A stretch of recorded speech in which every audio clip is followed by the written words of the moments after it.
Hi అండి. తలకాయ curry చూడండి ఫ్రెండ్స్. తలకాయ చాలా రోజుల నుంచి తెచ్చి వండాలనుకున్నాం. తీసుకొచ్చినాం సండే కాబట్టి తలకాయ కర్రీ చేస్తున్నాం. చూడండి ఫ్రెండ్స్.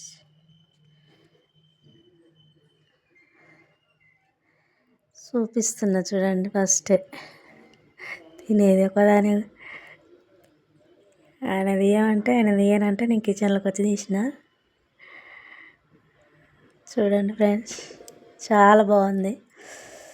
ఫస్ట్ తలకాయ మంచి కడిగిన, మంచి తేటగా కడగాలి 4-5 సార్లు. కడిగినాక లాస్ట్కి వీడియో తీసిన. చూడండి తెల్లగా అయినాయి ముక్కలు. మంచిగా ఉప్పు వేసి 3-4 సార్లు కడిగి గిన్నెలకు ఎత్తేసిన. చూడండి ఫ్రెండ్స్. తలకాయ అంటేనే ఇక బొక్క ఉంటుంది, అంత మెత్తడిది ఉంటుంది. మా ఆయనకేమో అంత బొక్క ఉంటుందని వద్దంటాడు. కాకపోతే నాకు కొంచెం ఇష్టం తలకాయ అంటే. చారు వేసుకున్న బాగుంటుంది కదా అని చారు ముక్కలు, ఆయనకేమో ముక్కలు, కానీ చారు చాలా టేస్ట్ అనిపించింది.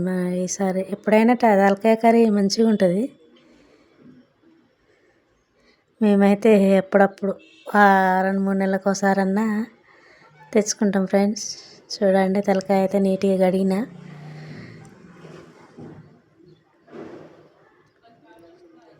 టమాటా, ఉల్లిగడ్డ, చింతపండు, కొంచెం కొత్తిమీర, పుదీనా, మసాలాలు అవన్నీ వేసిన. చూడండి ఫ్రెండ్స్. తాలింపులు వేస్తున్నా.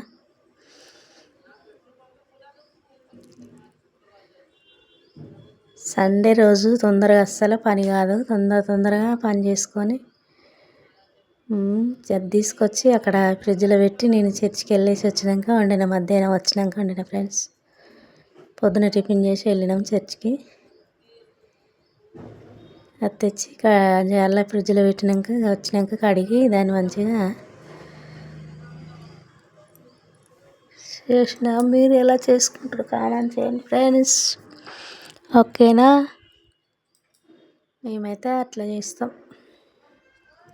నాకు వండొచ్చింది అలా వండుతా. మా మమ్మీ అలా నేర్పించింది, అలానే వండుతా నేను. చూడండి ఫ్రెండ్స్. చాలామంది తలకాయ కూర కొంతమంది ఇష్టపడతారు, కొంతమంది ఇష్టం తినరు. మా ఇంట్లో మా పిల్లలు తలకాయ కూర తినరు. ఈయన నేనే తింటాం ఇద్దరం. చాలా బాగుంటుంది. కాకపోతే వాళ్ళు అంత బొక్క ఉంటుంది అమ్మ వద్దు అంటారు. కాకపోతే టేస్ట్ బాగుంటుంది. బొక్క ఉన్నా కూడా చాలా టేస్ట్ అనిపిస్తుంది. చారుతోటైనా ఒక 2-3 మెత్తటి వేసుకున్న చాలు, కానీ బాగుంటుంది. మేమైతే ఇలా చేస్తాం ఫ్రెండ్స్ తలకాయ కర్రీ. మరి మీరు ఏం చేసుకున్నారు సండే స్పెషల్? మీ ఇళ్ళల్లో ఏంటిది? మీరు ఎలా చేస్తారు కామెంట్ చేయండి ఫ్రెండ్స్. ఓకేనా?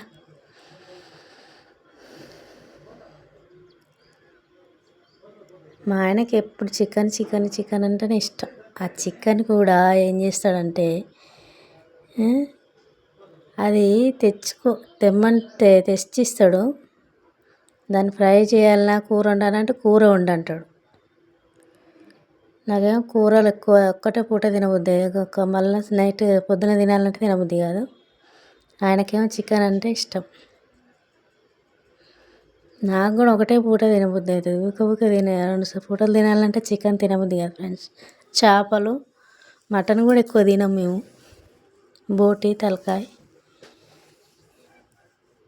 చేపలు అవి తింటా నేనైతే ఇష్టంగా. చేపలు అయితే ఇష్టం చాలా. నాకు ఏ మటన్ లేకున్నా ఏం లేదు, చేపలు తింటే చాలు. చికెన్ అంటే ఇక లెగ్ పీసులు అదేమన్నా ఉంటే అట్లా తినబుద్ది అవుతుంది, కానీ కూర మాత్రం తినబుద్ది కాదు ఫ్రెండ్స్. లాస్ట్ ఉడికినాక మంచిగా చింతపండు వేయాలి ఫ్రెండ్స్. మంచిగా ఉల్లిగడ్డ వేగినాక మంచిగా కూర వేసి అది కూడా మంచిగా ఉడకాలి. నూనె తేలి ఉండాలి. మంచిగా నూనె తేలినాక అప్పుడు అల్లము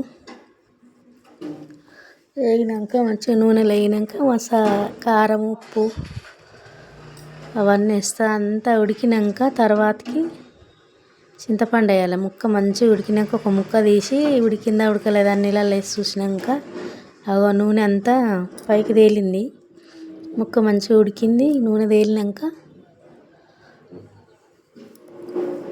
అల్లం అది కారం వేయాలి. మంచిగా నూనె తేలినాక ఉప్పు కారం వేస్తే మళ్ళీ ఒక 5 నిమిషాలు మగ్గిచ్చినాక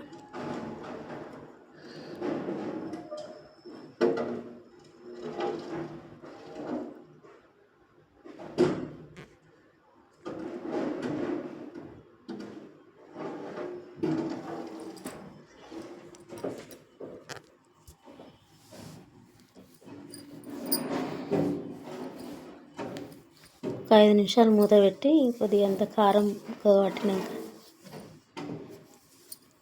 నీళ్ళు పోసి కొద్దిసేపు ఉడికినాక ముక్క ఉడికిందా ఉడకలేదని చూసి తర్వాత చింతపండు వేయాలి ఫ్రెండ్స్. ఫస్ట్ చింతపండు పోస్తే తలకాయ కూర ఉడకది, లాస్ట్కి పోసుకోవాలి. చింతపండు పిసికి ఇప్పుడంతా ఉడికినాక పోసి అప్పుడు కొత్తిమీర ఇట్లా వేసి మసాలాలు వేసి కొద్దిసేపు మగ్గినాక మంచిగా ఉడికినాక అప్పుడు బంద్ చేస్తే చాలా బాగుంటుంది. కొంతమంది ఉడకదంటారు, తలకాయ కూర తొందరగా ఉడకదంటారు, కానీ ఎందుకు ఉడకది? మంచిగానే ఉడుకుతుంది. నూనెలో చాలాసేపు ఉడకాలి. కారం వేసినాక కాకుండా నూనెలో ఉడికితేనే బాగా ముక్క మంచిగా ఉడుకుతుంది. కారం వేసినాక అంటే తొందరగా ఉడకదు, ఉప్పు కారం బట్టి తొందరగా ఉడకదు. కానీ ఉప్పు కారం వేయముందుకే నూనెలో మంచిగా ఉడకాలి తలకాయ కర్రీ. తర్వాత కొంచెం అవన్నీ వేసినాక కొంచెం అనేసరికి ఉంచుకోవాలి కొంచెం. అంటే మరీ గట్టిగా కాకుండా తలకాయ అంటే ముక్క మునిగేటట్టు చారు ఉంటేనే బాగుంటుంది. తలకాయ చారు టేస్ట్ ఉంటుంది బాగా. చాలా బాగుంది ఫ్రెండ్స్. లైక్ చేయండి, సబ్స్క్రైబ్ చేసుకోండి, కామెంట్ చేయండి.